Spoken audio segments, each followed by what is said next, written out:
Hello and welcome to another episode of the Ball Futebol Podcast, a weekly podcast about all things football in Portugal. You're listening to myself, Albert, and as always, I'm joined by my co-hosts, Andrew Batista and Kevin Fernandez. Andrew, how are you doing, sir? It's been a few weeks since we were last on the pod, but it's good to be back. Plenty's happened in the meantime.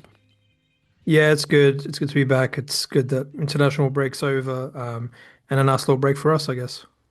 Yeah, as you say, a nice little break, Kev. We had a few weeks off, but there was some cup action going on. Sporting won yesterday, so good to see Sporting winning in the cup for you guys. I guess it means things never quite stop, but yeah, nothing in the league in the last couple of weeks.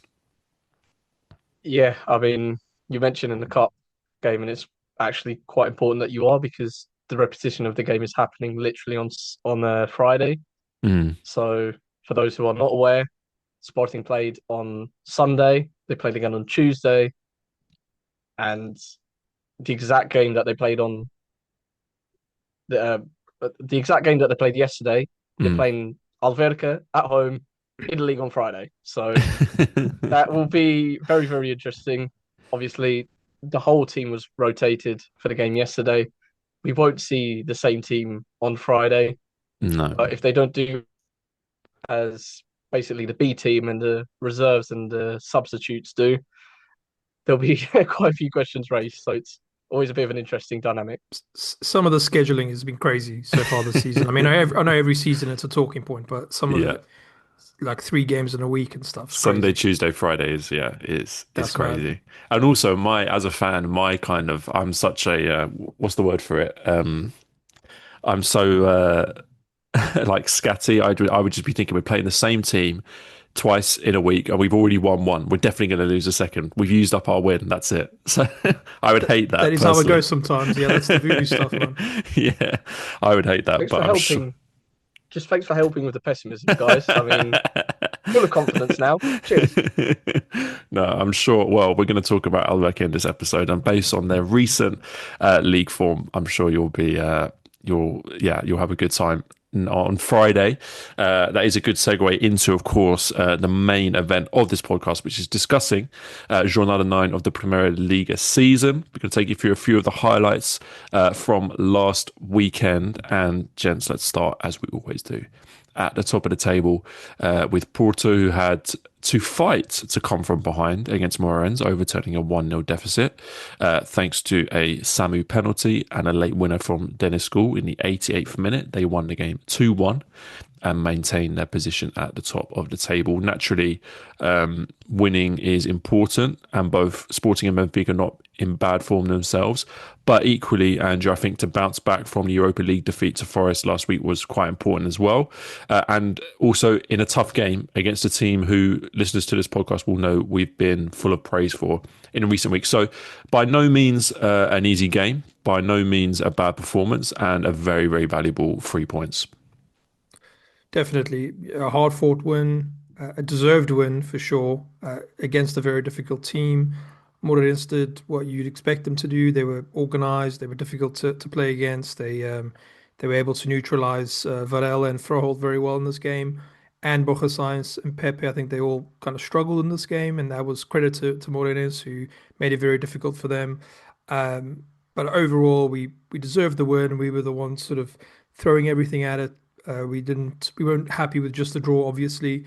And fair play to Farioli, who started making adjustments in the game early, which is something he didn't do against Forest and even against Benfica. He waited and kind of let the game almost slip away. Whereas in this game, at halftime already, he brought in William Gomes, and you could see he wanted to change things.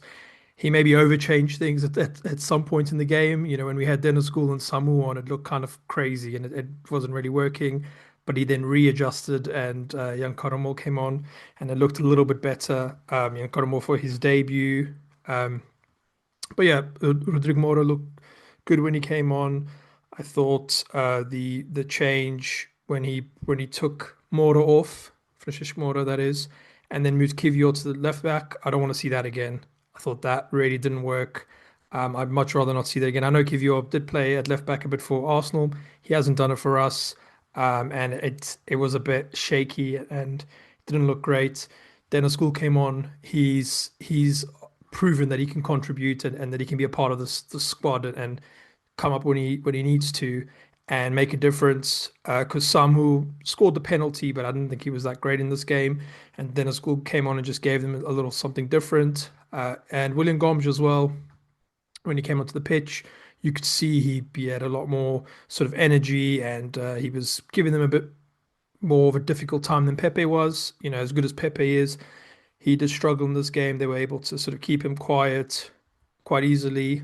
And then back to Borja Sainz, who's had a really tough last few weeks. I'd say he's really struggling for form, and you know sometimes you have to play a player through bad form, but sometimes you need to give them a break. And I think Farioli needs to figure out exactly how he wants to play this because it just doesn't look like it's working out for Borja Sainz right now. And what you don't want is for his confidence to go down any further. So that's a tricky one, I'd say. But yeah, well deserved. We threw everything at them. Morenes, were good. You expected them to be good because they have been, especially at home. This is the first points they've dropped at home this season. But yeah, a well-deserved win and credit to them. Yeah, and I think you're so right to point out that the win kind of was helped a lot by the changes that were made to the team, because I don't think Porto were playing sort of terribly by any means, and the starting 11 was a starting 11 full of great players and players of a quality that can beat Morons. But you're so right to point out that when things aren't going right, having the nous to make the changes and to have the options that are actually going to make an impact, because so often I think you see teams looking to the bench and looking for the options on the bench, and they bring players on who don't make an impact on the game. They don't improve what's there. They don't change the dynamic of the game. But William Gomes, I think, is a player that really did that. And perhaps we might see Borja Sainz's time in the starting 11 maybe be up, because I think when you look at those two performances in the one game and you look at the impact he made as a sub, it's going to be very hard for Farioli to look at that performance and not think that William Gomes warrants a start, which I think which he surely does. Kev, on Morons, I think they made it hard for Porto, as we knew they would. And the first goal was perhaps a touch of fortune, but also kind of, you have to put yourselves in those opportunities to get that good fortune, and they created the chance. But I think I always say this to a kind of smaller team who play against a bigger team. It might be slightly harsh, but you kind of have to challenge yourself as a smaller team. It's one thing to have a good performance against a big club, but it's another thing altogether to be actually cause that upset, to get a result. They did find themselves in that position, being 1-0 up, and obviously couldn't sustain it, not for the draw, and they ended up losing. So disappointing from their point of view. For a team that wants to kind of surprise a few people this season, this would have been the perfect surprise, but they couldn't really get it over the line, which is probably not all their fault. They were up against a very good team, but yeah, it would have been a really big statement after what they're having, which is a very good season. 100%. I mean, we've spoken over and over and again about Moreirense because of the individuals, because of the manager, because of the overall project that they've got going on there, because of their home form, because of the initiative that they've had with a major Portuguese channel showing the games just freely. So, and this was, if there wasn't a win for Moreirense in this case, I think there was a win for the neutral fan, just because I think it's TV or SIC, I can't remember at this point, but they had their best audience of the 2025 in general. Any channel, it's the equivalent of, let's say, ITV doing that, showing just a Premier League game without having a paywall on it. And the results are, as everyone knows, very, very positive. So, yeah, although that we're at kind of a crossroads where Moreirense are adjusting or measuring expectations. Can they take that extra step and perhaps challenge for fourth? Will they just be on the outskirts and perhaps just want to set a foundation to perhaps attack that? What the group that they're part of with Bournemouth and Lorient, what they're going to go and do with a long-term vision. In terms of the performance, it wasn't negative in any stretch. Porto obviously dominated, as you would expect. It's nothing new. I think despite Moreirense creating difficulties, they didn't really do enough. I think that is not necessarily down to the strategy that Vasco da Costa put out. I think that teams are really catching on to what Porto are trying to do, how you can at least limit them in some sort of respect, which is packing the middle and at least trying to hit on the counter, because the likes of Bednarek will never be the most dominant in covering large areas. If you try and drag them out and hit them on a break, perhaps you have a little bit more success. If you try and press More in the first phase, he's not the most natural player in that aspect. He will have a few more difficulties. If you try and really limit the effect of what Vega and Froholt can do in connecting both sectors, perhaps you have a little bit more success as well. I think Moreirense did that moderately well. And there were a couple of issues or mistakes here and there, which probably led to the 2 goals. And those are the fine margins that the top teams in those games, those just are the margins that turn 1 point into 0 or 3. And they learned the hard way in this aspect, because another few minutes holding on, we can talk whether it was deserved or not, whether Porto deserved the result more than Moreirense did, but they could have easily on a different day perhaps caused that shock, as you said, Albert. So I think it was a case that Moreirense didn't do a lot wrong in terms of strategy. It was just moments, and I don't think that, at least on the ball, Dinis Pinto and Travas, I don't think they had the best game of their career. I think Maranhão up front was a bit of a strange one. We've been quite used to Chetin throughout the season. He's been quite important for all the work that he does off the ball. Maranhão, he had a couple of moments that were detrimental to the overall performance for Moreirense. They directly impacted the result. And yeah, that's just sometimes the margins. That's as easy as I can explain it, really. The 2 standouts, which one has been a consistent for Moreirense the whole season, and he will continue to be as long as he is there, is Alanzinho in the 10 role. He's the one that makes it tick. We've just waxed lyrical about him the whole season. And this was another game where you really saw his effect on the game. He got his goal, and just the link-up play overall, anything that they did put together that was a little bit more measured and a little bit more sustained seemed to flow through him a lot. Him and Bernardo Martins, in all honesty, I think he had a very decent game as well. And I am going to say, I told you so. In respect to André Ferreira, at least, he's come back into the side. I think there's a very good performance for him. I think that's far better than what Kai Circle can offer. 5 saves overall. Just checking SofaScore just for the exact stat, because I did see it before. 1.54 goals it prevented. I think the numbers speak for themselves. His saves, not exactly basic ones that you would expect every single goalkeeper to make.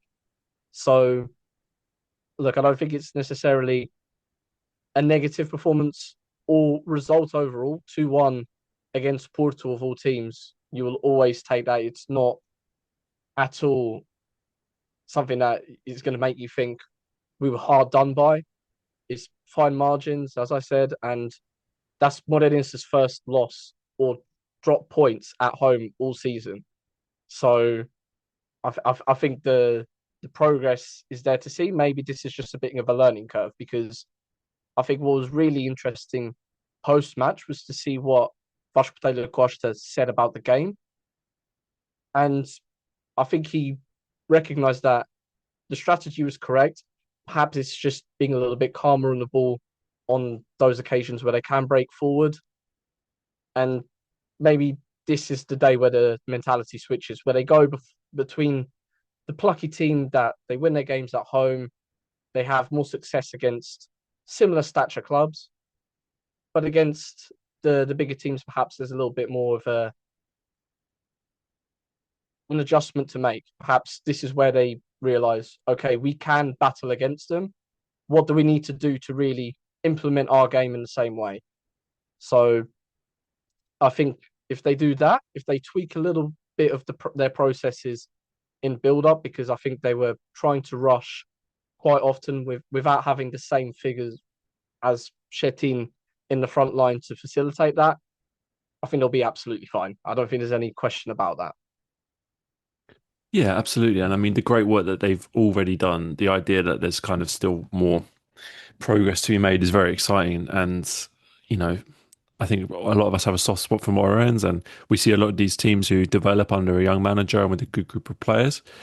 And hopefully that can be sustained, because I'm sure many neutrals will be happy to see a team who are clearly operating in a very professional and successful manner do well. So I think you're very right to point that out. And I like the idea that this is a kind of a game that's riled them up for their next match against a big opponent. I do wonder when they are next playing Sporting. It'll be interesting to see if they can take the lessons from this game into that. I'm sure Kev will be hoping to see the same. But a very good, very kind of very creditable performance from Moreans, of course.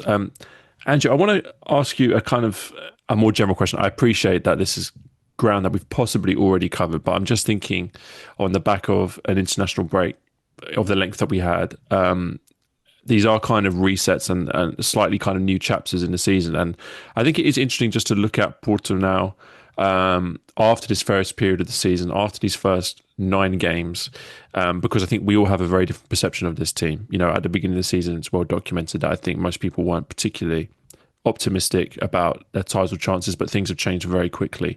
And even after the first 3 or 4 games with the good performances, we had those question marks about, do they have the squad depth, etc. And if we see injuries, what will happen? Well, I feel like personally a lot of those questions are being answered week by week.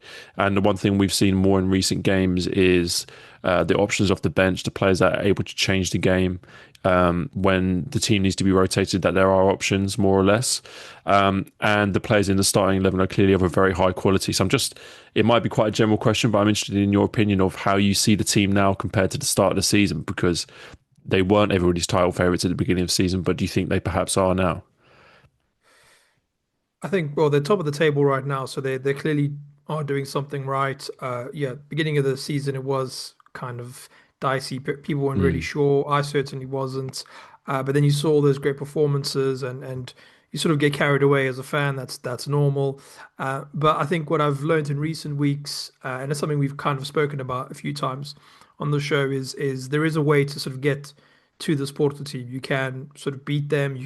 You can see teams have figured it out, like Kev was saying, and we'll see whether or not they can capitalize on that, and whether Farioli can always make adjustments in game to get around that and to make a difference, so that we don't sort of get stuck the way we were in this game, for example, and we have been in other games. I think about the Gil Vicente game, even though we won 2-0, that was a good example of where things weren't quite clicking, and that was probably the first time we saw a bit of a chink in the armor.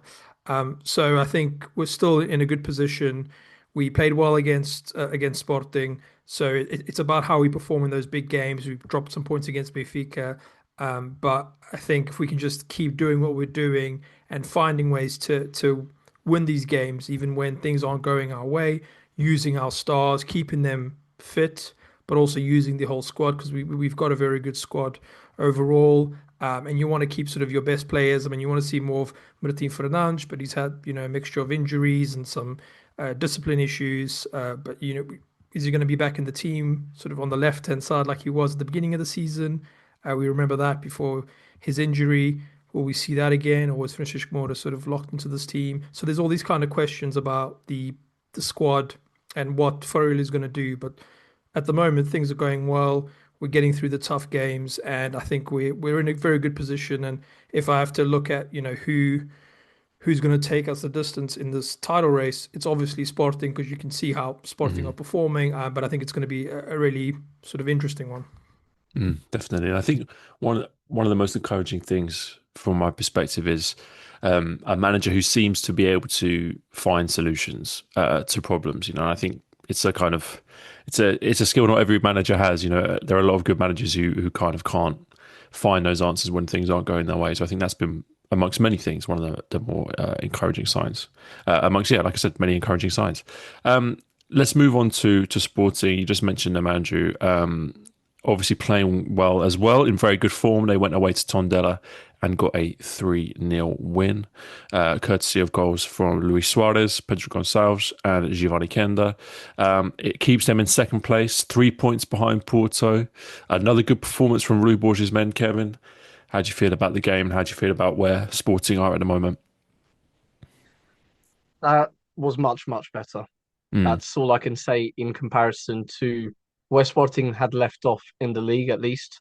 A couple of shaky performances, notably Estoril, then Braga. The feeling around the club wasn't that great, just because, look, Sportingistas, as they are, they're not used to success like fans of Benfica and Porto. So any little drop, it's the apocalypse, especially when the rivals in Porto look they were going to run through everyone for a sustained period. That contrast, any drop point at this stage, it feels like the end of the world, even though it's not. And there were already thoughts of, can Rui Borges do it in the big games? Can they sustain the mentality that is needed in these sorts of conditions where there are conditions to put in better performances and to really dominate for 90 minutes week in, week out? Is he the man that's going to be able to do it? And there were even thoughts of the Marseille game midweek in the Champions League. That was like do or die in some way for Rui Borges. There were a couple of news articles and a couple of TV headlines saying that, just because I think there was a lot of still skepticism around Rui Borges that came to the forefront again with a couple of poor performances, just about whether is the next step going to be taken. And the response has been very, very good. Obviously, the game yesterday against Alverca in the Taça da Liga, a lot of academy players came out and club, if they carry on working as they have been. Obviously, Sporting B in the second division doing very, very well together with that. So the long-term vision has to be very, very ambitious, keeping this in mind. The game against Marseille was also very, very positive. It was a win. The circumstances that it happened in were favourable, yes, but you still have to go out and get the goals and put in the performance to get that win. So all of this considered, and considering a couple of matches between the European occasions where Sporting have kind of dropped off in performance, I think a lot of people just wanted to see whether they could sustain the same levels of performance and energy within the league. And Tondela away is one of those games that you're seeing, okay, they're near the bottom, their defence has been a huge problem for them so far. The attack has been the least productive, even though it has threatened a lot more than it would seem by the numbers. What can Sporting do here? Can they really prove themselves, go 2-3, 4-0 up? A statement of intent. And I think that although Sporting could have easily won 6-7, 8-0 on another day, just the amount of shots and saves from Bernardo Funch, which we will get into, I think this was a bit of a statement of intent, a response to say, calm down, we're still here, we're still on the right path, which was really reassuring for the Sportingistas. Perhaps for the rivals, less so, because it looked like a blip was coming, and it was just momentary, at least it seems for now. I think there were huge responses from Pedro Gonçalves. His performance was one of the better ones that he's had in recent weeks. Not looking at goals or assists or anything, because those seem to be a constant for him, but overall performance, impact on the game, I think that was one of his better ones. Trincao, he got his goal contribution, got a nice little assist. I don't think that was one of his more negative games either, after a few weeks where their impact seemed to be a little bit lesser, seemed to be trying or forcing issues to lesser success. Yulman, I think that was his best game perhaps all season, the way that he dominated midfield, allowed Simões to do his thing as well, which João Simões, that was his first game in the league, perhaps, or the first start at least.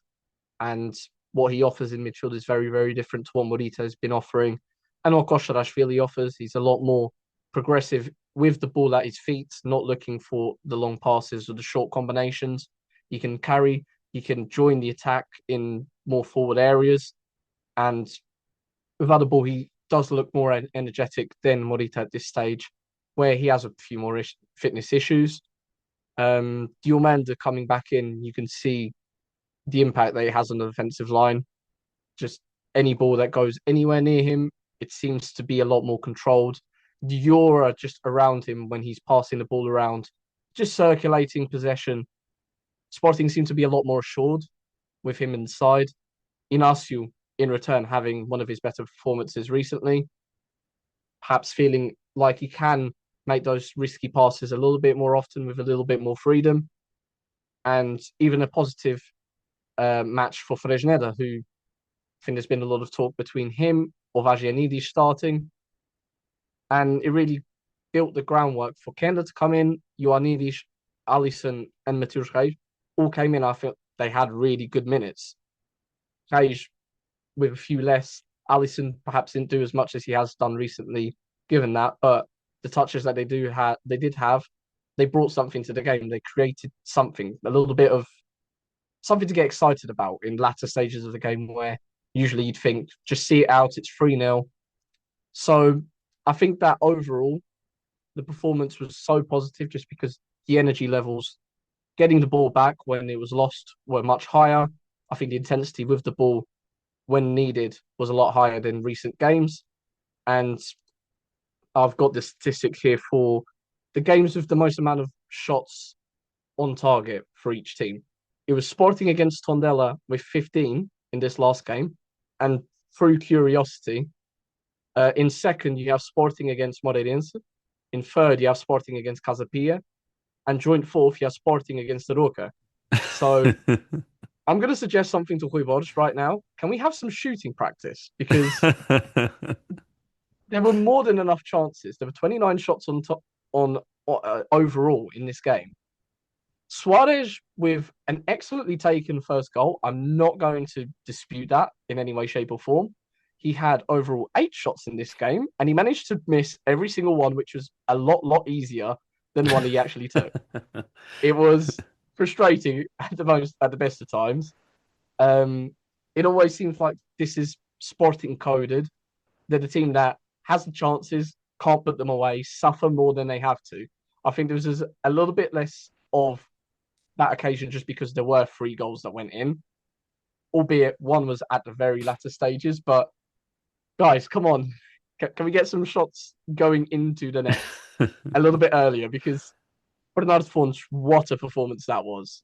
And this cannot be understated. Yes, a few of the players didn't have their most composed moments or most efficient moments in front of goal. But those were 12, 13 saves, and a lot of them were not easy by any stretch. That was an incredible performance, perhaps an isolated good performance for this Tondela team because, and I'm sure Andrew will go into it a little bit more in a second, I do not really have anything positive to say about Tondela in this game. I've had positive words to say in recent weeks about them because they've shown a little bit more than what the table would say, but they look so easy to disorganize it and disrupt in defense. Going forwards, it looks a little bit hopeless, in all honesty. It's going to be a tough one for the manager to bounce back from Vieira because even in the presser, he looked a little bit speechless in a way, just like they won 3-0. We didn't have a response for them. We have to prepare next week. And continuing like this, there can't be too many more losses, deserved or not, with potential or not, because it is a cutthroat industry. It's a cutthroat league for managers. So, yeah, it wasn't a very optimistic performance in any way, shape, or form for Tondela. For Sporting, back to business. They need to string together another sequence of results like the start of the season, but you would think that's a business. Very much so. And Kev, I will come back to you on a couple of those things shortly, but I think it's a very good segue into discussing Tondela, Andrew, because I think Kevin is right to point out that the performance of the goalkeeper was a kind of huge anomaly for Tondela. It was obviously a great individual display, but very disappointing performance from Tondela's perspective. And even looking at them in a kind of broader sense. We've not had loads of opportunities to discuss them this season, but obviously currently sitting in the relegation zone, 1 win from their first 9 games. Ivo Vieira is a manager that I have always respected and definitely given the benefit of the doubt to on many occasions. He's obviously managed at a higher level than he is now. But I think, I think we're beyond the point where you have to start saying that Tondela, what they're offering is really not good enough. Even if, losing to the reigning champions as a newly promoted club is far from a disgrace, but it's the league performance as a whole where, like Kev says, it's just offering very little hope that this is a team that is capable of really operating at this level. Definitely. First on Bernardo Fonch, he's a good goalkeeper, and we've spoken about him on this podcast before the season already. Some of the performances that he's put in, this is obviously a crazy performance. 12 saves. He was really just so busy. I mean, he really earned his money that night. It's insane how busy they kept him. But he's a very good goalkeeper. As for Tondela, they're one of those teams that they always, when you watch them, they look good. They look better than what actually happens. They look better than their results. You watch them in attack and you're like, okay, that seems like they're doing the right thing, but then nothing really happens. And that's kind of how football works sometimes, especially at that level where you're sort of going to be a bottom half of the table kind of relegation candidate. That's how it works. You just don't have the money, you don't have the players, and you got to work with what you have. And we've had these examples before of teams where they play well, they just don't get the results and they get relegated. We see this, think about it, Vizela, we think about Estrela Amadora. They've had teams like this in the past.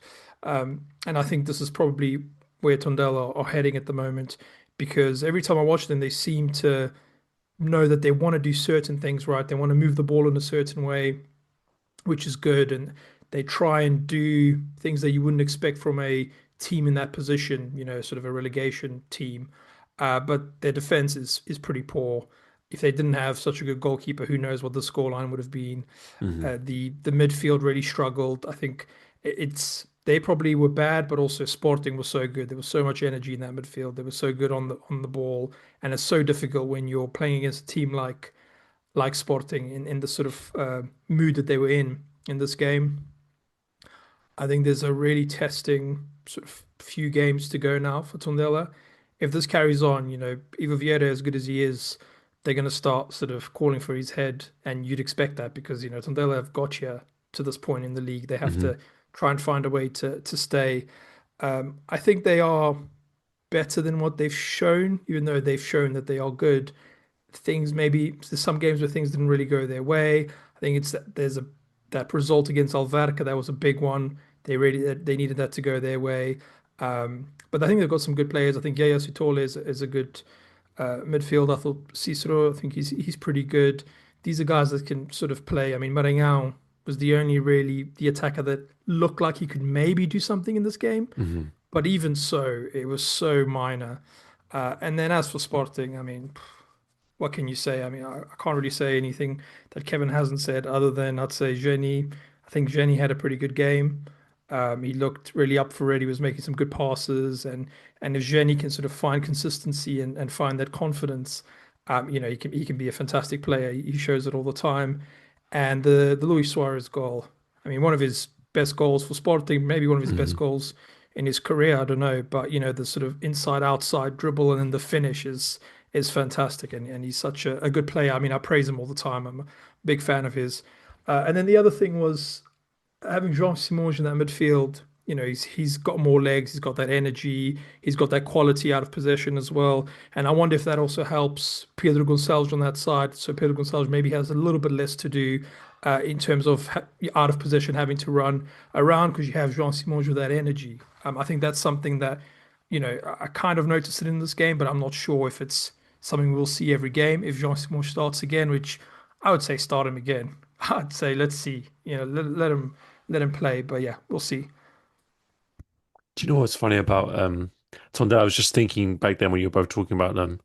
I mean, I remember watching them play this season at the Estadio da Luz against Benfica and thinking they played for, I think, like the first 45 minutes of that game, thinking they played pretty well against, Benfica at the Estádio da They were Luz. So very good in that game. yeah, and so there's clearly something there. And even on the point of the manager, because you're so right, obviously we know how this league works. I'm sure they'll be considering their options already, with Ivo Vieira. But if you were to ask a kind of newly promoted team who have one of the smallest budgets in the league, what do they want in a manager that they could hope to attract? Well, a bit of league experience and tactical know-how is kind of as much as you can hope. And I don't think there's Ivo Vieira is particularly lower than any other manager that they could really attract in both those qualities. So it's going to be tough for them because, I'm sure they're well within their rights to roll the dice, whether that's with the manager and what have you. But I don't think there's any guarantee at all that if they do that, then that anything would change for the better.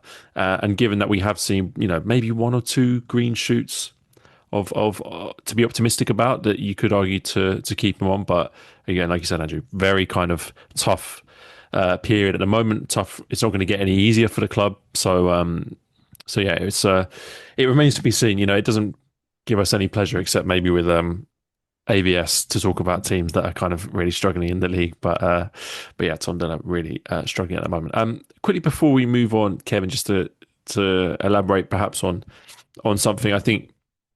Obviously, a fantastic all-round performance from Sporting's perspective.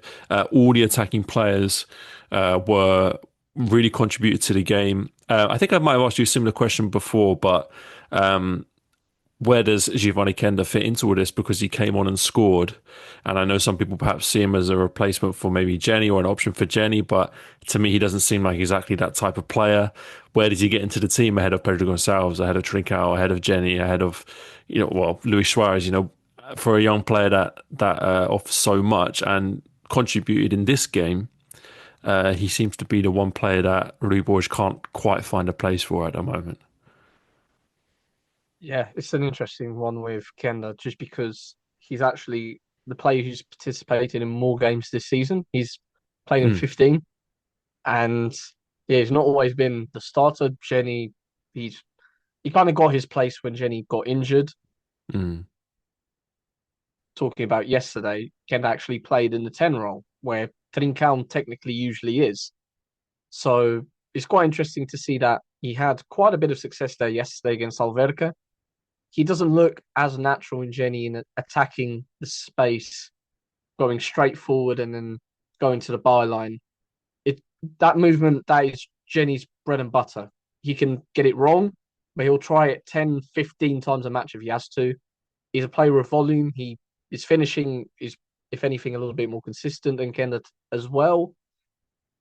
So it is a very good question because we've seen Kenda also play on the left last season when Pedro Gonçalves was injured. So I think your question is as good as mine and probably Rui Borges. In the case of Kenda, he's got such a varied skill set in a way. He can shoot from distance, his crosses, his passes from deep, his vision, when he has time to really think about his next action, and he can really he can show the variation in his game. I think he has more success. When you put him on the right-hand side where he's being asked to really hold the width, attack space with the ball, go for the one-on-one every single time, perhaps it suits Jenny, who isn't as varied in his skill set, but has that mentality where he'll get it wrong and do it the exact same way. Whereas Kenda, he can do different things. He can play in all three positions. So you could see that as a good thing because you have an option that is valid for any one of those roles, and rotation is going to be so important in such a long season. In this spell, increasingly so, because Kenda came on, got a goal against Tondela, against Alverca, plays the majority of the game, gets his goal as well. Not sure what part he'll have to play in on Friday, but I'm sure he will be involved. But at the same time, you're looking at a player who will be on his way to Chelsea very, very soon. Perhaps the playing time isn't going to be as regular. You want to see him get as many minutes as possible and see him used in the correct way. Whether there's a perfect role for him in this side, I'm not 100% sure, but he's going to be involved, and I can see him having a future even playing in the role that Trincão currently pretty much dominates. Perhaps that pushes Trincão to the right-hand side. Maybe Jenny switches to the left. He's played there for Mozambique, for example. There are a lot more options than I think Hojbjerg has experimented with so far. I think I do agree with you, Albert. I think Andrew. I think Simões being in there does really help Pedro Gonçalves and what he's just the space that he needs to cover, and because he does like to float around, come more to the centre, combine with Trincão. Simões pushing up perhaps gives him a little bit more freedom to do so. I think it's a case where I can't really say where Kende is going to play, but I know that he will be very, very involved. I know that there is a lot more potential for him to play in with other responsibilities other than right hand side and go for the one-on-one take on, beat the man, and then serve his teammate. I think there's a lot more potential than what we've seen so far, and I wouldn't be too surprised if we saw, for example, Ioannidis play as forward two with Suarez to see Alisson make a little bit more of a substantial contribution in terms of minutes. And Kenda will be another very, very important part of that. He already is to this league campaign. I think as time goes on, Sporting are definitely going to make the most out of him whilst they still have him. Absolutely, and it'd be fools not to. But yeah, it's a very talented player that we haven't seen quite as much of as perhaps might have expected. A player I can see him developing a lot physically as well, which I think will be kind of the next big step in his development, and that might aid his playing in the middle of the pitch as well. Definitely, but interesting to look at Sporting and Porto and the managers and how they deal with the kind of adaptability that they need to have. How do they tinker with the team? Because obviously we're seeing Porto and Porto's manager, whose name I've just forgotten, who's not Anselmi. I was about to call him Anselmi. Very early, yeah. Very early, very early kind of tinkering with the team and seeing benefits from that. But Rui Borges, it almost feels like perhaps, they struggle when they have the injuries and he doesn't have his best options available, and that's when they struggle. So slightly different dynamics at the two clubs at the moment, but still two very good performances this week from both teams in slightly different ways. That does bring us on to the third of the big three, Benfica, who still sit in third place just behind Sporting. A 5-star performance, 5 goals, and they thumped Arouca 5-0. There were 3 penalties, which is quite impressive, 2 for Pavlidis and 1 for Ivanovic. A third goal from open play for Pavlidis and a goal for Otamendi from a corner combined to provide the scoreline. A very good performance and a very much needed result, I think it is fair to say, after some of the more tricky games that Mourinho's had to navigate as Benfica manager.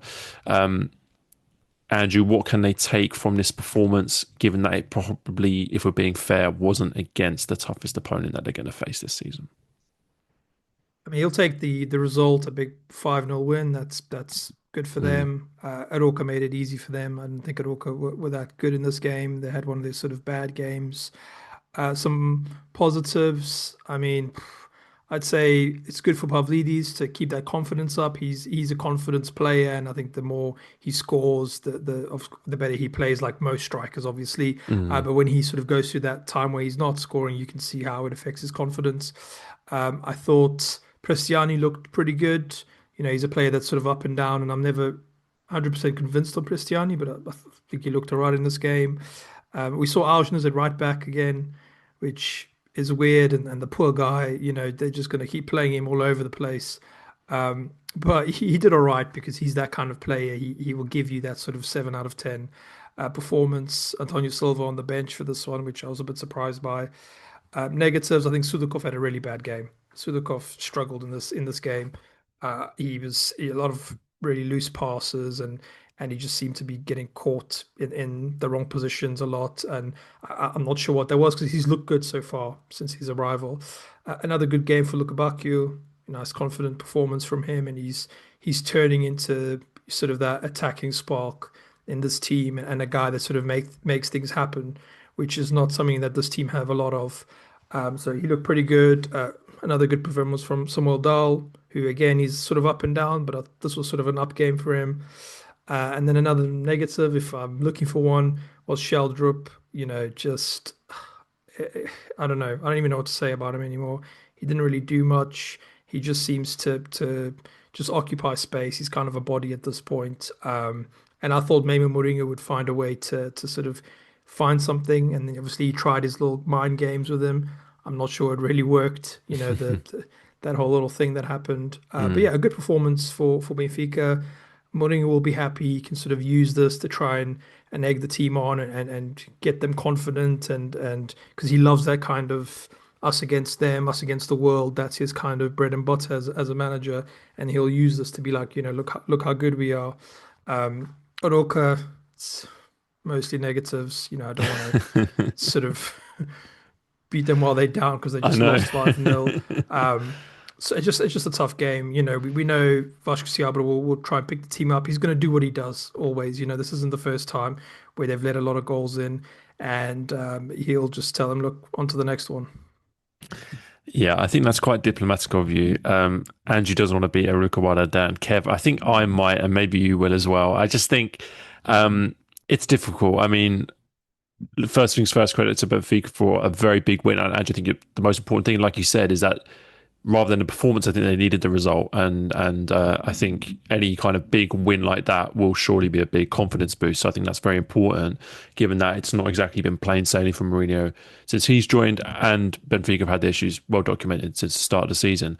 But we can't ignore the elephant in the room, which is that I thought Arouca were particularly poor. But I think whenever you look at a team like Arouca, especially in a game like this, I think you have to look at it in context. I think if a club like Arouca loses to a big club where maybe they're at least able to be competitive and winning the game, then they can take something out of that. And then equally, when a team like Arouca plays other teams in and around their level, if they can do more to stamp their authority on the game and get good results, then I think they need to be judged on that context as well. I think the issue for me, Kevin, is that I don't think they've done either of those things. I think they've failed on both those accounts so far this season. We've seen already very big losses against Benfica, Sporting and Porto this season. And I don't think we've seen many eye-catching displays either against kind of other small teams where you might hope that they would get results. So for me, as much as I'm a big Seabra guy, I'm a big Arouca guy, it's not happening this season, which I think is quite disappointing. Yeah, I think everyone expected a bit more from Arouca. I think they've got more talented players than the results would show, at least in these big games. It's been very, very disappointed. In the games where you expect them to be more competitive, it's been a story of scraping points. And if they do get a win, it's been very, very hard done by. Just looking at the game before the Porto game, where they obviously lost 4-0, playing a large part against 10 men. It was a 2-1 away against Nacional, but very, very scrappy sort of game. They managed to grab a 1-1 against Famalicao, which is positive. They managed to just scrape past Portimonense from the second division in the Taça Portugal. It's been fine margins in all of these games. It's not been pretty by any stretch of the imagination. And once again, we're here looking at a Vasco Seabra side, who I think we've always said in big games, he's either going to win 3-1 or 2-1 or 2-0, or he's going to lose by 4, 5, 6, or 7. And the theme has been 4, 5, 6, or 7 so far. We haven't had a 7 yet, so I guess we're just waiting for them to play Braga. Please no. Can we be nice to them a little bit? In all honesty, I just want to say that there was not one really positive performance from those who started. That defense looked self-destructive. I said against Porto, it looked very much playing in a way that they are not designed to play. It just so happened that Benfica managed to have one of their better performances of the season, at least efficiency-wise, at least breaking down their opposition for the first goal, the first opportunity. Benfica had a little bit of luck. It's not every day that mistakes are going to be made to get 3 penalties, to get a multitude of chances, at least breaking the deadlock quite early. But that doesn't discredit a very good performance from the likes of Tomás Araújo, who I've said he's the best defender, at least in terms of build-up, and it showed the impact that he had. It had some sort of effect on how the first goal even got to be a free kick, or in that sort. I think it just creates a lot more of opportunities or potential opportunities. If Antonio Silva was on the pitch, it'd be a lot more of the same, a little bit, a few less risks being taken at least. And that obviously brings me on to Cristiani. He had a decent performance in this game. He was a bright spot. He did a lot more than Sheldrup has been doing recently, brings a lot more energy. I think he has a little bit more confidence just in a way that he knows that this is a chance and he wants to make his mark. And he's played on that. And I think that sort of left wing position should be his from him going from now forth. Lukaku has been the bright spot for Benfica in recent weeks. That continued. So you join these positive performances, and obviously Pavlidis is in a good vein of form, looking confident in front of goal. This was enough, realistically speaking, against an Arouca team that looks very uninspired. Individual performances have been very, very poor. Tactics are ambitious, but perhaps do not play to the strengths of every player. And even the squad selection, I'm not 100% sure whether there were limitations to some of these players, but I don't think that there's much of a justification to have Fukui, Lee, and Juara all on the bench. They all make Arouca much, much better. And I'll even refrain from saying Mancilla because I think that's another player who's in spurts this season shown a little bit more than Teresa, who, if I'm calling Arouca self-destructive side, he is the most self-destructive player on that pitch. God, how do you go from a performance against Porto where you can't complete a pass, and then in this game, do I want to look at the stats, guys? He completed four. He completed four passes in this game. Nice. He lost I can give you a stat. He completed passes. Go for another one. I can give you a stat. Not one single shot on target. Zero shots on target for Arouca in this game, and it showed. It showed. And this is an ambitious side who tries to play some progressive stuff. At least the thought is there. Play a bit of a higher line, not just cede all the possession to the opponent and wait for their chance. It's just unsustainable to the highest degree. And it's very much a case of merit to Benfica, but Arouca, you cannot be doing this. At least we know what Vasco is about. He's had personnel to have this sort of ambition previously, but I think you need to adapt to the fact that you do not have a supreme goalkeeper like Tondela had in this game. I don't think Valida's been at his highest, and why would he be? He's being peppered with shots week in, week out. He has very little protection. It can't all be on the goalkeeper. The defence is not tailored to play in this way. Midfield was not their strongest. I think they have better personnel on the bench. And I'm not convinced about the forward. He's not much of a vocal point in any stretch of the imagination for this sort of game where you kind of need someone just to disrupt, hold the ball, be a little bit more of a nuisance, a bit more of a presence.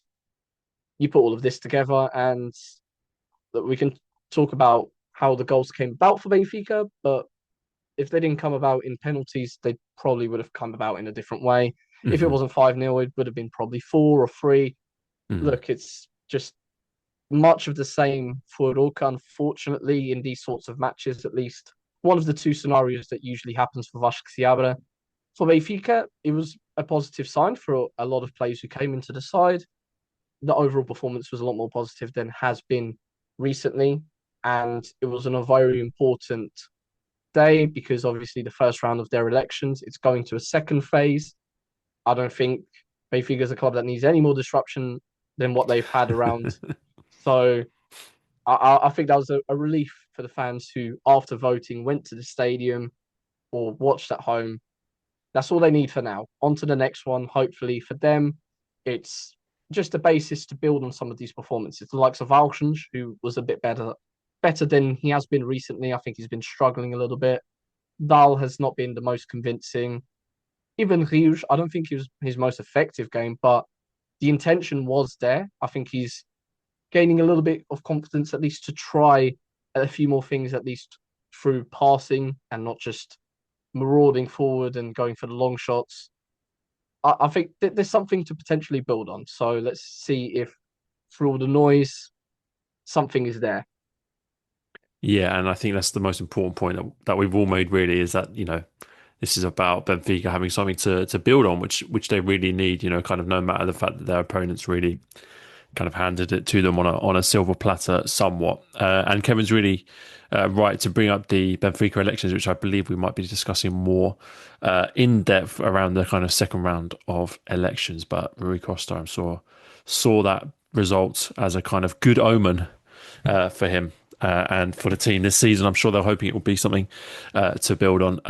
But let's keep it moving, gents. We've got a few more games to talk about. Let's talk about Braga. I feel like we never know what we're going to get from Braga. You never know whether it's going to be a complete hammering from us or we're going to give them some praise. So let's see how it goes this week, because they did get a big win over Casa Pia, 4-0. They won at home.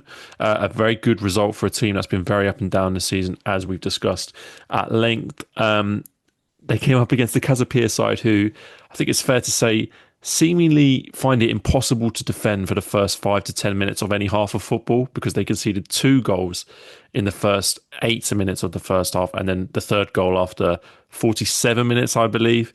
There was a fourth penalty, which was kind of the icing on the cake. And those first 3 goals, I think it's fair to say there was some very questionable defending involved in all of them. Braga come out of the game very well, but also I think fair to say Casa Pia didn't cover themselves in any glory. Andrew, where do you fall on this game? Braga good.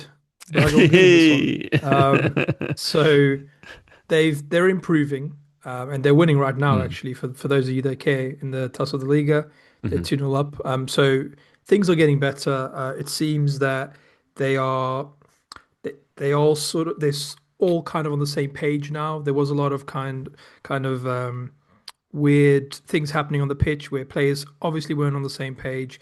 There were players maybe playing in positions that didn't play to their strengths. He was trying a lot of things with, the two centre forwards, 3 centre forwards, 1 centre forward, and then I think when Ricardo Horta wasn't on the pitch, they struggled. But in this game, they had Ricardo Horta. He looked very good. Casa Pia made it easy for them. Let's just say that they did make it easy for them. Casa Pia have not been what they've been in the past this season. They've really struggled. I thought it was a good game for Ricardo Horta. The Dogrelis goal is a very funny goal. The sort of goalkeeper, Daniel Azevedo and I think it was David Souza. There's a bit of a mix up, and then just the easiest finish from about 40 yards out for Dorgeles. But overall, I think a good performance. Carlos Vincent was under a lot of pressure, big time. We saw games where the game was ending and the Braga fans had the sort of white napkins out, kind of saying it's time to go. He rode that wave out. He carried on doing what he was doing. He's still changing formations a bit too much for my liking. He had a 3 at the back in this game, but he had 4-4-2 in the European game. I think he's playing a 4-4-2 tonight. So he keeps changing formations. I'm not a big fan of that, but if it keeps working, who cares what I say? But I think you need some consistency, especially when you're trying to do something new. And with this team of players, you have a lot of very talented players, and you want to have your sort of best players starting every game in a sort of set formation that works for all of them. Ricardo Horta has to start. Salazar has to start. The striker, he's not too sure. El Wazani started this game, but we've seen Fran Navarro play a lot this season. Paulo Vitor starts some games, so you're still not sure exactly who his striker is. The midfield, it was João Moutinho for a lot of the season. Didn't play in this game. He's getting old as well, so he can't play every game. We know that. And luckily they have some good options in midfield in Godby, who's usually next to Moutinho, but other players like Grulic, was it Diego Rodriguez in this game? And overall, it seems like things are clicking. It seems like Braga they found their feet now. Whether or not they can find consistency and do this a few games in a row, we'll see. I think it depends on how much more he's going to change the team, how many more times he's going to try different formations, or if he's set on a certain starting 11, because I think that's very important. As for Casa Pia, this season they've been all over the place. Some good results, some very bad results, some shocking defending. Stuff we didn't see last season, and this was not a good game for them. They really struggled, And I mean, Cassiano didn't even start this game, and Mm. he's sort of the player you always expect to start. He's kind of their figurehead up there. Um, so yeah, I'm not sure what to say about Casa Pia. I'm not sure if João Pereira's in trouble or not yet. I haven't really seen much about it, but you think, they if things keep going this way, there's going to be a conversation about that at some point. Yeah, and also, like you say, quite difficult to understand necessarily what's changed for Casapia as well. The same manager as last year, but very different characteristics to this team, especially defensively, which are, real kind of that's a real problem for them. And I don't think the personnel's changes that much. I mean, I know No, no. they were kind of overperforming slightly last year, but still, to the fact that it's kind of quite a significant drop off, I think is very worrying. And it's a very young manager at Casa Pia who I think probably has a good future ahead of him. But this is a big test, and possibly the biggest test since he's been at the club. It could be second season syndrome as well. That happens sometimes. You Quite. have a really good season, and then once everyone knows about you, it's really tough to sort of replicate that kind of performances that sort of got you there. Yeah, and well, it remains to be seen whether he has a solution, kind of a theme of this episode, whether the manager can come up with a solution to their issues. Guys, I had a look at this and I'm still second guessing myself, even though I fact checked it multiple times because it seems quite unbelievable to me that this is Braga's first win in the league since they beat Arouca on the 17th of August. I've honestly fact checked that like 3 or 4 times on different apps because I couldn't quite believe it, but it does seem to be true. But that's partly because they have had some other good results in other competitions, including recently. I mean, in recent weeks alone, they've beaten Red Star Belgrade in the Europa League. They won in the Taça de Portugal in a week. They drew with Sporting in the league, which was a good result for them. Beating Celtic, beating Feyenoord again in Europe. So it's funny, Kev, because the league form has not been good. There have been good performances recently, but they really have to start taking that form into the league. And I guess, in fairness, this is a first positive sign of that. Yeah, they're 4 wins and 5 in all Yeah, competitions. If they can translate that to the league, they are golden. The absolutely. only problem is that they were not looking like doing that for quite a while, but this is the first sign against, it has to be said, a very, very poor Casa Pia side. Um, I think they were missing a couple of players who are very key, at least to their intent, to their comfort in the pitch. They've never been the most ambitious side with the ball at their feet. They're very much a team that will play on transition, play on moments in the team. They will cede most of the control to their opponent. At least with the ball, without the ball, they do like to manipulate their shape to have some sort of comfort. But I digress. I think it's more of the case that in defence, at least, David Souza and Paiki Rocha, they had very, very poor performances individually. And if you just compare that with the experience, the organization, that the voice of Jose Font, what he brings, and even Chamba, the assurance that he brings, the sort of physical domination that he brings as well, is very different profiles, very different levels of player as well. Because you have Goulart, Chamba, and Jose Font. I think it paints a little bit of a different picture than Goulart, Rocha, and Souza.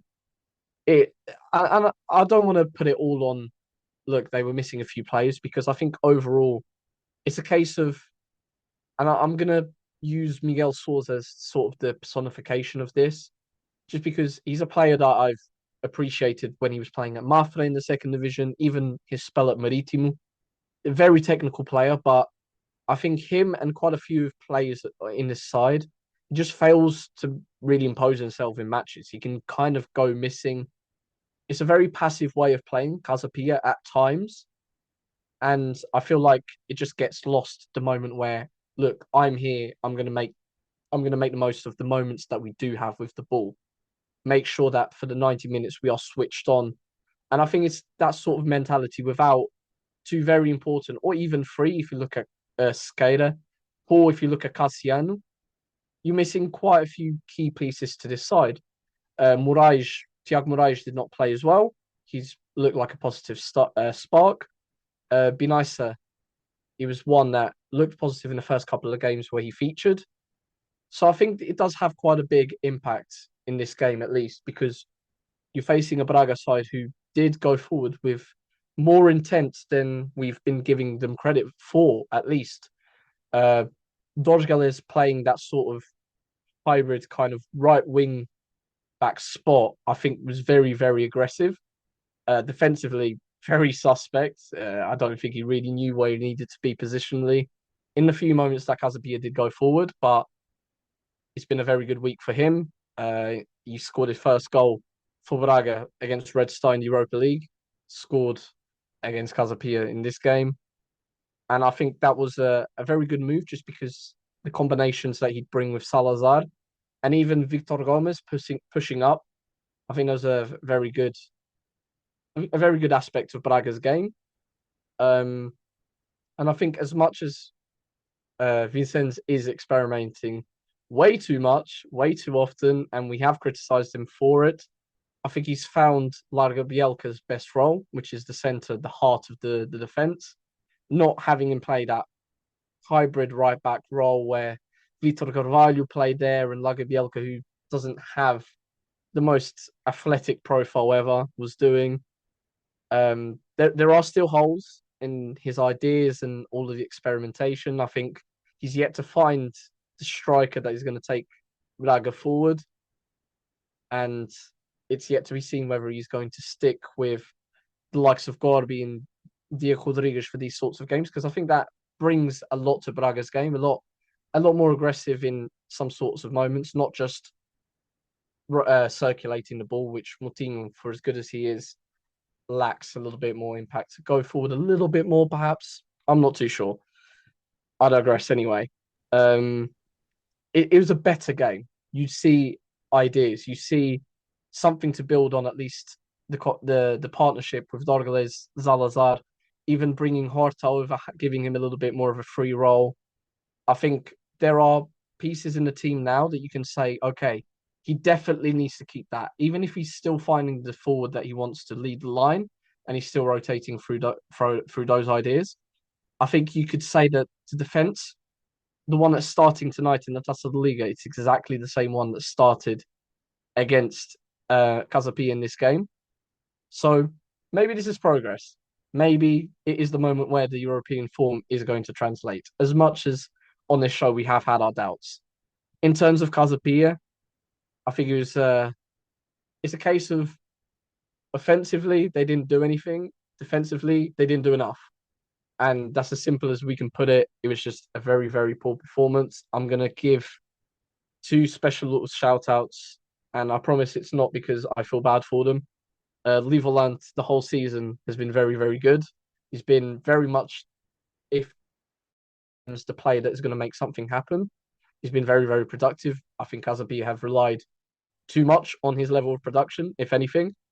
And I think Larrazabal was actually very, very good in this game. He looked like a player who had a lot more intent and was a little bit more aggressive than his counterparts on the pitch. So I'm not sure where Casa Pia go from here. I like what João Pereira brings to the league overall, what he's done for Casa Pia. I hope it's not a case of second season syndrome. I think they have better personnel to really have a little bit more success than they had in this game going forward, but the signs are not positive. He's still trying to tweak the defence. Offensively, it's very much dependent on moments to form. It kind of replicates what is going on at Rio Ave, very dependent on two players' output. So we'll see what goes on there. I think there's potential for more. Whether it happens, we'll have to wait and see, unfortunately. For Braga, very much something to build on, a little bit more substantial than just a play style and a few patterns of play that needed to be elaborated on. Vicens, try not to switch between 2 and 3 striker formations, please. Yeah, he's tried every combination under the sun, really, so far this season, which has been interesting to see. I mean, the striking position is probably the most interesting position at Braga. I mean, the club as a whole is quite interesting to keep an eye on in general at the moment, but because it's not a position that they haven't invested in. If you look at Fran Navarro, El Wazani, and Paulo Victor, that's 3 players that they signed for the striker position, and yet they still don't seem to know who they want to lead the line. So, I mean, from a neutral perspective, as much as it's kind of been a source of ridicule at times on this show, Braga have been nothing if not an interesting case study to look at throughout the season. I don't see that changing anytime soon. And of course, we hope that it becomes for the better as the weeks go on. I'm sure they will continue that good form that they've been on in the league in the coming weeks. Let's chat about a couple more games before we go, guys, because there was a few more interesting results from around the league. And another team who got their first league win since August was Famalicao, and they beat Vitória 2-0 at home. It does bring to an end quite a poor run of form that looked to be bringing down a very positive start to the season that Famalicao had and then couldn't really sustain. But perhaps this win will put them back on track. They led 1-0 thanks to a goal from Matis de Amarim in the 41st minute, and then put the cherry on top of the cake right at the end of the 8th minute of stoppage time when Soriso sealed the win. Much needed for Famalicao, but further disappointment for Vitória. Kevin, I'll come to you first on this one. Actually, what did you take from this game? I think that was one of Famalicao's best defensive performances. Mm-hmm. Of course, only 2-0, but I think they really managed to pin Vitória back, really have some cutting edge in entering the penalty area. Obviously, they could have had more success with chances going in, but that was perhaps one of their most offensively brilliant performances just because in 9 games they have 10 goals. Obviously, it's not an exceptional return. Defensively, they've been impeccable, and I can only really remember 1 or 2 opportunities where Vitória really threatened in this game. Most of it was half chances for Vitória. And I don't think the personnel at Vitória is really doing them any favours. I will get into that in a second. Famalicão, I think that if we look at their squad that started this game, Saravich, Pinheiro, Real, Deaz, Soares, Vanderlooy, Amorim, once again a standout. Sorriso, Gustavo Sá, I think that those are locked in. Those will take them very, very far in this league campaign. If you have 2 areas of concern, you would say it's left wing because Aranda was so influential last season. The amount of goals that he contributed with, just the creative spark that he brought. I wasn't too convinced by Juju in this game. I'm not sure who could step in that position. Obviously, you have the likes of Zabiri after what he's done for Morocco's under-20s in that World Cup. Looked very, very positive. Perhaps will he give Elisor at this point a run for his money? Because as much as he does look quite important, and he's quite influential in build-up, just his hold-up play, if anything, I think he does bring a lot of defensive contribution, draws space quite a lot. He does drop back more often than you would expect a striker to, if anything. Perhaps there is a question mark there as well because I don't see Elisor scoring a lot of goals, and that is perhaps an area of concern from Famalicão going forward. But from the rest, this is a very, very solid base to build on. And I'm saying Braga level, perhaps, base to build on whilst they're still ironing issues out. I can see that back 5, if not technically back 7, taking them throughout the season. I don't expect to see many adjustments if they are not forced. So I think that is a very positive performance for Famalicão, both defensively and offensively. If it wasn't for Castillo, who's come in and made that goalkeeper spot at Vitória his own, that could have been a much worse game for Vitória. That was 7 or 8 saves. Not all of them were too easy. Not all of them were expected. So I think it's another case of, as Telmo Arcanjo, one of the substitutes, did in the game, I think it's time to make a phone call for Luis Pinto and really ask what's going on here. For those who do not get the reference, Luis Pinto was not on the bench for this game. Telmo Arcanjo was one of the substitutes ready to come on. He makes a phone call to the manager to ask for some instructions.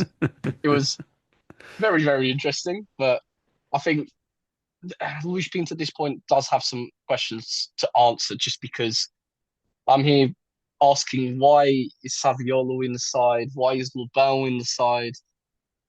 What about this back 4 makes you think that it's functional?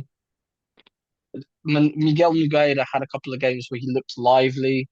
Telmo Arcangel does look like a bright spark, even if what he does doesn't come off.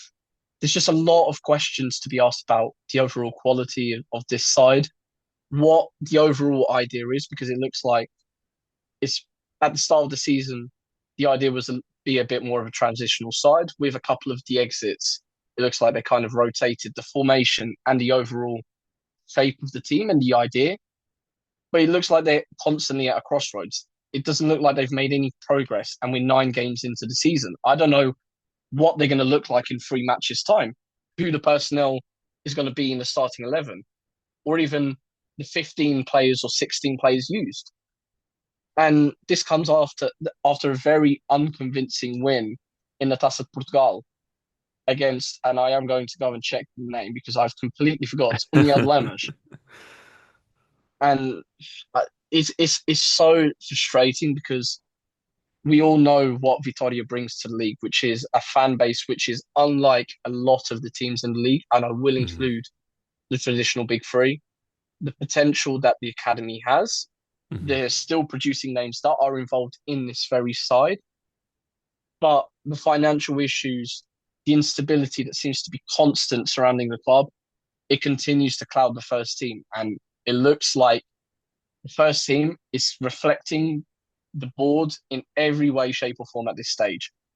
Whereas perhaps last season, it was still papering over the cracks slightly.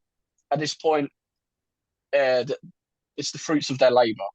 So without wanting to be too harsh on like more political, I'll put in air quotes, that side of things, I think you can only really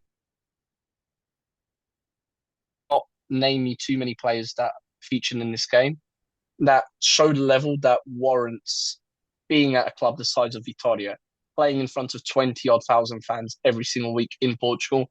It's not for every single club. It's for the few. This team is not at that level. And I don't have too much faith in what Luis Pinto has at his disposal. I'm not going to blame everything on him. I don't think there's too much wriggle room to really improve on 11th, to be perfectly honest. So I'll give a shout out to Endoi for his performance. I think he tried. I think it's a focal point that's a little bit different to Nelson Oliveira, which is a lot more volatile in front of goal. He's not going to bring a lot of guarantees. At least aerially, he provides the same threat as well, and it's something different to kind of refresh the ideas. I think Mukendi was quite good transporting the ball forward, bringing a little bit of energy. But yeah, that's the extent to what's going on at Vitória. So again, it looks like a bit of a contrast to finish up here. Famalicao on the up, Vitória. I think it's the culmination. People behind the scenes have really set up for this club to be. Yeah, I think that's very, very fairly put. You bring up Nelson Oliveira. I watched Nelson Oliveira in this game, and I thought he somehow got more overweight as the season's gone on, which I didn't think was possible. But fair play to him. But Andrew, I think Kev makes some very, very good and important points. Obviously, Vitoria's issue is well documented, and I think we've spent a large part of this season talking about Vitória, perhaps giving them the benefit of the doubt based on the issues that we know they've had, maybe giving the players and the manager the benefit of the doubt. I mean, the manager, it's fair to say, has had a lot of players sold from underneath him. The squad that he's got to work with is not up to what it was last year, and last year it wasn't up to much either. But at what point do you have to say perhaps they could even be doing better with what they have than what they're doing now? Because I think that is a fair point. We can make these excuses, but equally, I think they could be doing better, especially in games like this where I thought the performance was quite lackluster. This was a very poor performance. I don't think they can do that much better with this team. I think this is what you get when you sell your best players and then you kind of tell the coach, hey, you got to work with what we have. And then you have players like Diogo Labão, who shouldn't be in this team. I thought he was very poor. Overall, it was just a game that makes you kind of sad for Vitória because because Kev mentioned their fan base. We know how great their fan base is, and they deserve better. But also we know what we've seen this team do before. Last season when they had that great midfield, and now you look at the midfield where Samu is their guy in midfield. I like Samu personally, but if you compare him to Thiago Silva and Tomas Handel like last season, you just can't compare them. So it's one of those things where I don't think you can really put this at Lushpin's feet. You can't. You have to put it at the board's feet and say, look, you guys have to stop doing this. We can't keep sort of going through this every season, but it looks like this is going to be the worst it's been in a while. It Mm. seems like they're not finding their feet in any real way. This was a really poor game from them. I mean, Famalicao had 10 shots on target. You give up 10 shots on target as Vitória. That's insane. You can't let that happen. And credit to Famalicão. They obviously created those chances. But you have to be better than that as Vitória, as the quote unquote bigger team, because they Mhm. are. That's Absolutely. just a fact. Um, Ndoye, I think that's a positive that Ndoye started, and I think you need to have a striker like that playing every game. You can't have Nelson Oliveira as your striker at this point in his career. And in this league, I like Nelson Oliveira, but I like him more for his antics and his temperament and all that kind of stuff. As a footballer, you need someone that's more of a real striker, and that sort of focal point that Ndoye presents is a lot better for a team like this that need a focal point and someone to hold the ball up because they lack in other aspects of build up.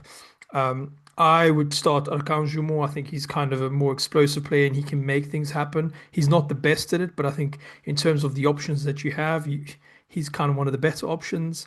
Not a big fan of Miguel Malga. I never have been. He's okay, but again, who do you replace him with? The options are so limited in this squad. As for Famalicão, I mean, we've spoken about them so much this season, and we know who the usual suspects are. Gustav Sa, another fantastic game. Everything they do well is through him. Damori, another great game. And I think overall, there's a lot of really interesting players in this team. They continue to look good, even though they were on a bit of a dip of form. They're still a very good team, a difficult team to play against, and it'll be interesting to see where this team can go this season. But then obviously we've got a transfer window around the corner, and at the end of the last transfer window, there was a lot of Gustav Sa's going to go, Gustav Sa's Mhm. going to go stuff, and I don't think that's going to go anywhere. No. So yeah, we'll see what happens with Famalicão if that does happen. But overall, a good performance from them, a deserved win, and yeah, just what they needed. Yeah, and absolutely right to end by talking about Family Cow because it's credit to them about this result. And, the form has been there's been a bump in the road in terms of the form in the recent games. So very, very important win. And I think a team that we all know has the potential to do better than they have been doing in recent seasons and in recent games. So based on the evidence of this game, hopefully that could be a positive sign. Let's try and do one more game before we end, gents, because there was another big scoreline. Gil Vicente continued their fine start to the season with a 4-0 thrashing of Alverca away from home, game which a lot of people possibly would have predicted to be a bit tighter than it ended up being. It was quite a one-sided affair.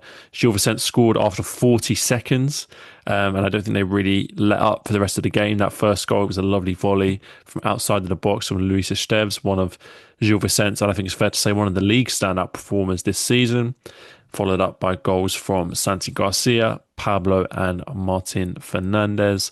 The drama didn't end there. Gil Vicente did go down to 10 men. Luis Esteves got himself sent off. Again, just a killer for my fantasy team, but that's not what matters in this situation. And then Andrew, the goalkeeper, saving a penalty, which kept the scoreline as 4-0. So a dramatic game, a game full of kind of exciting moments, but the big take-home message, obviously, Gil Vicente with a big win. Kevin, I'll come to you first.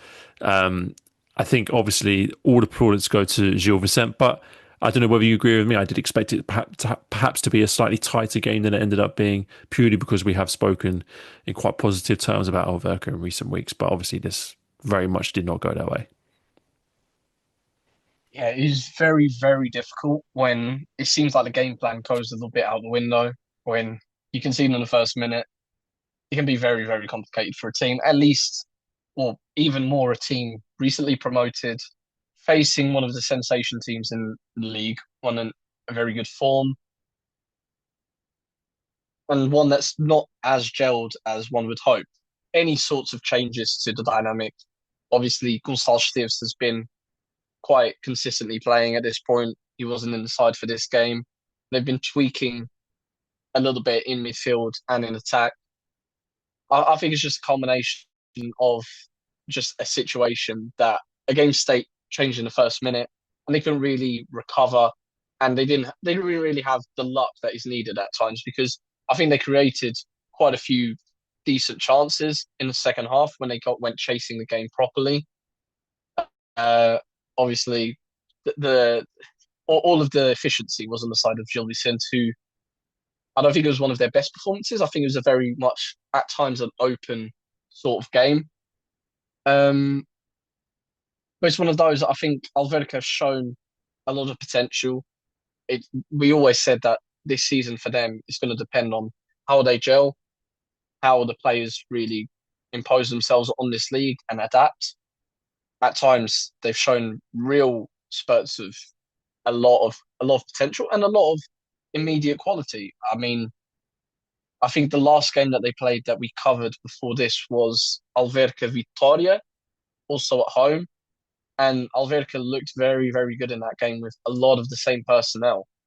So I don't think that it's a case to really push any alarm bells as we have done with the likes of Vitória and Arouca, at least for the ambitions that we had for them as well, and perhaps the conditions that they have built in recent years. I think Alverca, they are, on the contrary, still building something, still really figuring out who should be uh, featuring more in this side. So all of this together, it just wasn't their day. And for Gil Vicente, it very much was their day once again.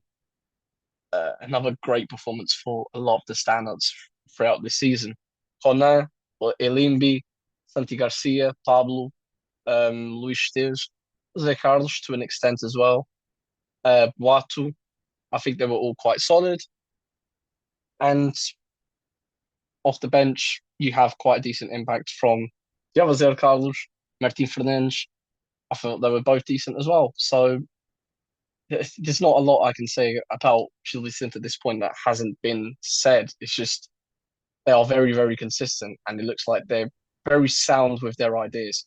Moreirense, it looks like they're a little bit more volatile in the sense that they will stick to their idea, and in every phase of the game, Gil Vicente, they're happy to sit back a little bit more and attack on the break, and they're also happy to assume the ball if they have to. They look a little bit more versatile in a sort of way than Moreirense do at this stage if we're going to compare the two sensation teams of the league so far.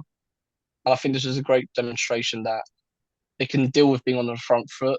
They dealt with being on the back foot enough in this game. There were no alarm bells being pushed, even when they were a little bit more under the cosh. So I don't think it was the best game ever from both sides, naturally. I don't think 4-0 was particularly reflective of both performances either. I think there's more to come from both sides, if that makes sense. Yeah, very much so. And I think it's a very fair point that we shouldn't press the panic button with Alverca despite the scoreline because although the game didn't go their way, it's not worth sort of really worrying about. Adjo, I don't know if there's anything you want to add on this one with Gil Vicente. I think, Kev said it when he said, we've said so much about this team already. They continue to impress. And there is that consistency. We do see those kind of very similar lineups each week, very similar players performing week in, week out, which is not a bad thing by any means. In fact, it's quite the opposite. It's quite a pleasure to see a team like this who are really building something very solid, very enjoyable to watch, and so far very successful. Definitely. I mean, the only thing I'll add is, I think you can tell the scoreline was that high was probably because of the goals that were scored. If you see them, they're really sort of low XG Yeah. goals, kind of stunning goals, all four of them, particularly the first three. So I think it was probably more culmination of players that are playing with a very high level of confidence at the moment in Gil Vicente. Players taking shots that they maybe normally wouldn't, or sort of a bit more speculative, and then scoring. Because the team are playing so well, the players are more confident and sort of has a maximizing effect throughout the whole team. So I think it was probably something like that. I'm interested to see how this team looks without Luis Esteves for the next game, because he's so important to what they do in the midfield. So I'm going to be watching that game intently. I think it's against Santa Clara, so maybe they're a bit lucky that it's a Santa Clara game, where they're not going to have him. But as for Alverca, no need to panic yet. They've shown that they are a good team. They play good football. They've got some good players. Lincoln missed a penalty as well. Not that was going to make a huge difference in the grand scheme of things, but they are a team that do create chances and they find ways to be involved in the game. They're not a team that other teams can just step all over. That's not what Alverca are, and I think that's a positive, not just for themselves but for the league as well.